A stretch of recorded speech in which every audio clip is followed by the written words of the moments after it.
ощетявани коректните собственици в една етажна собственост.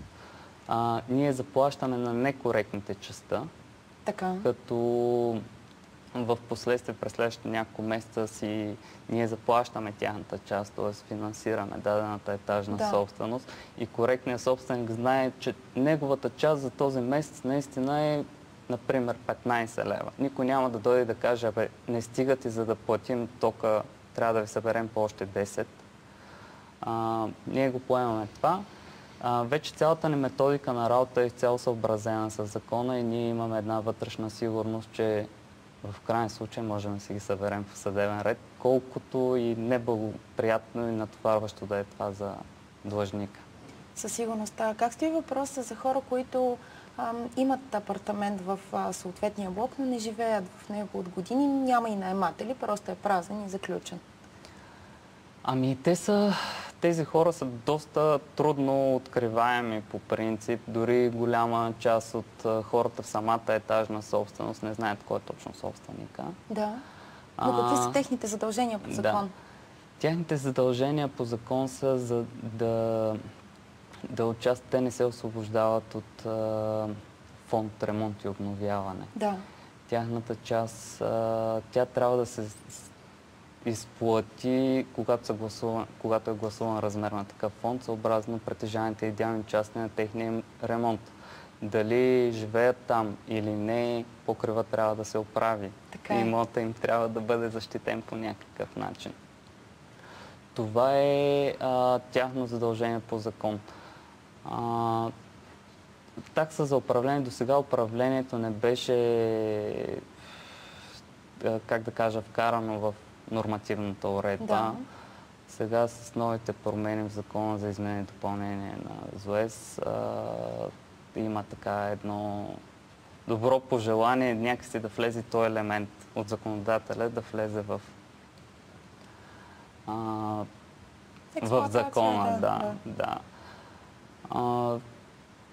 Имат, както и трябва да бъде, тази домоуправителска работа е доста неблагодарна. Това може да го каже почти всеки домоуправител, който се занимава по един или друг начин с тая дейност. Колкото и мотивиран да е човек и да е добронамерен, доброжелателен, да използва лични контакти, връзки, ангажименти и така нататък, защото е решил да направи нещо за входа, винаги има някой от входа, който казва: ти имаш корисни цели, ако едно нещо струва 10 човека, успял да го направи за 6, той ще каже: то можеше да се намери и за 3, като пример. Можеше и без пари направо. Можеше и без пари, да. През дългите години, когато не е било прието да се заплаща за тази дейност, хората сега трудно приемат аргумента, че все пак това е труд, който трябва да бъде оценяван по някакъв начин. Трябва да се плаща. Отговорностите стават все повече. Всеки очаква едно изпълнение на дадената дейност, но всъщност всеки иска да е безвъзмездно. Да. Действително хората реагират остро, защото домоуправителите го правеха на добра воля, а не получаваха пари за това. Но пък, може би, ако получават заплата, те биха били по-мотивирани. Относно мотивацията, може би да. Най-малко ще има едно вътрешно удовлетворение, че този човек след работа, защото всеки си е ангажиран по някакъв начин. Има си ангажименти, той или за да хване някоя администрация, напуска работа, рискува по някакъв начин, или си взема отпуска, за да свърши общи дела и така нататък. Все пак това е възмездно. Това е добро. Но иначе хората, които са се ангажирали, те имат така доброто съзнание, че искат да направят нещо в техния ход, да се промени нещото, да движат нещата, наистина да облагородят нещата пред вратите на хората. Реално, защото това е, когато им идва гост, той не влиза само в добре уредени апартаменти, да минава през всички боклуци на входа, незатваряща се врата и така нататък. Искат да живеят в по-добра среда. Да. Относно тази част, те имат мотивацията. Ако и тя бъде възмездна, още по-добре и за тях. А какво се случва, когато се избира домоуправител по някакъв ред, а избрания вече домоуправител не желае да вземе тази позиция? Ами, сега действащата нормативна уредба беше доста така задължително. Много рядко, ако някой бъде предложен, може да откаже да заеме тази длъжност.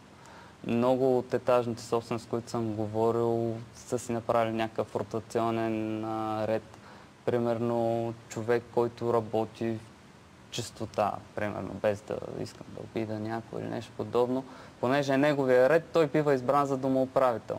Естествено, той дори да има доброто желание на намерение, не може да се справи с тази дейност. По закон беше, че за да откажеш избора ти на участие в управителния съвет или избора ти на домоуправител, трябва да изтъкнеш определени здравословни причини и трайна невъзможност да упражняваш тази дейност. В противен случай нямаш право да откажеш. Точно така. Да. Дори да съм... Ако събранието реши и кажат, ти ще си домоуправител, защото е твой ред тази година или тези 2 години, които идват, просто ставаш домоуправител. Добре, господин Добрев, вие обяснихте преди как е било, а сега по същия начин ли е? Пак не може да се откаже. Ами, сега точно след като бъде обнародван закона, ще се види. Аз искам да направя едно уточнение. Да, закона беше приет на 13 юли на второ четене в Народното събрание, но все още не е влязъл в сила и не е обнародван в Държавен вестник. Да. Тогава вече като излезе може да се направи наистина един много задълбочен анализ. Всичко, което е обществено достъпно, е коментари от различни медии, събрана информация от участници в заседанията и така нататък. На практика има дори в сайта на Народното събрание само изнесените 2 проекта на законопроекти, които още януари бяха разглеждани. Така че един обстоен юридически анализ може да се направи едва след като законът вече е факт. Той все още не е факт. Разбирам, но от човешка гледна точка, един човек, който не желае да бъде домоуправител и да бъде задължен, той според мен няма да върши задълженията. Тук сте абсолютно права. И въпреки, че закона налага по този начин да бъдат избирани самите хора, когато даден човек каже, не ме занимавайте, какво няма изобщо да се занимавам и той не работи, и винаги се намира някой, който е по-ангажиран, така да се каже, и се сменя просто домоуправлението. Да. Има и една друга опция, която е много добра, професионален домоуправител, който не е живущ в блока. И аз първоначално си мислех, че когато човека, който се занимава с конкретния вход или блок, не живее там, не е достатъчно мотивиран, но явно не е точно така. Да, не е така. Значи, професионален домоуправител не е в нашия случай едно лице, което да кажем, ето, това е много хора от нашите клиенти идват и ни казват, това ли е нашия домоуправител, когато отида с част от екипа си? Да. Това ли е нашия? Той ли отговаря вече за нас? Това е лицето, което наистина отговаря за този вход, но той е представителното лице на цял един екип, който стои зад него.